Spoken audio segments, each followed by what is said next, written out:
இந்த வீடியோ மெசேஜில் நாம் என்ன பார்க்கணும்னா 30 வருஷமாக திமுகவில் இருந்ததுக்கு அப்புறம் தான் வந்து பார்த்திங்கன்னா எம்ஜிஆரே வந்து ஜெயிச்சிருக்கார். அதே விஜயால் வந்து இன்றைக்கி வந்துட்டு நாளைக்கு சிஎம் ஆக முடியுன்றதெல்லாம் அவர் வந்து நடக்க முடியாத காரணம் என்று சொல்லிட்டு அமைச்சர் ராஜகண்ணப்பன் வந்து விமர்சனம் தெரிவிச்சிருக்காரு. சரிங்களா? என்னென்னா 1000 பேருக்கு காலை உணவு. தமிழக முதலமைச்சருடைய மு.க.ஸ்டாலின் 72வது பிறந்தநாளை ஒட்டி அமைச்சர் சேகர்பாபு ஏற்பாட்டில் அன்னம் தரும் அமுதக்கரங்கள் என்ற பெயரில் தினந்தோறும் 1000 பேருக்கு காலை உணவு வழங்கப்பட்டுள்ளது. இந்த திட்டத்தின் கீழ் 200வது நாளான நேற்று வந்து கொளத்தூர் பகுதியில் 1000 பேருக்கு வந்து காலை உணவை அமைச்சர் வந்து ராஜகண்ணப்பன், சேகர்பாபு, வடசென்னை எம்பி டாக்டர் கலாநிதி வீராசாமி, ஜோசப் சாமுவேல் எம்எல்ஏ மற்றும் நிர்வாகிகள்லாம் வழங்கியிருக்காங்க.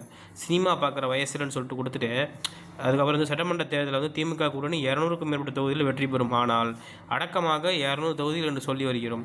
விஜய் தனியாக அரசியலில் நிற்கிறார். அவரால் வந்து ஒன்றுமே செய்ய முடியாது. எம்ஜிஆர் வந்து 30 வருஷம் திமுகவில் இருந்தார். அதுக்கப்புறம் தான் வந்து அரசியல் பயணத்தில் வெற்றியப்படார்.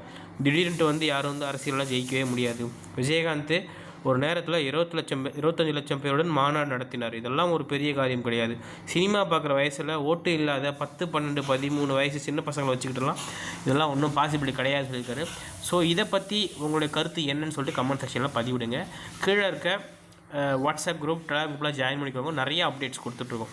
என்ன அப்படின்னா அரசியல், வேலை வாய்ப்புகள், இந்த மாதிரி நிறைய கவர்மெண்ட் ஸ்கீம்ஸ் எல்லாமே கொடுத்துட்ருக்கோம். யூஸ் பண்ணிக்கோங்க. சரிங்களா?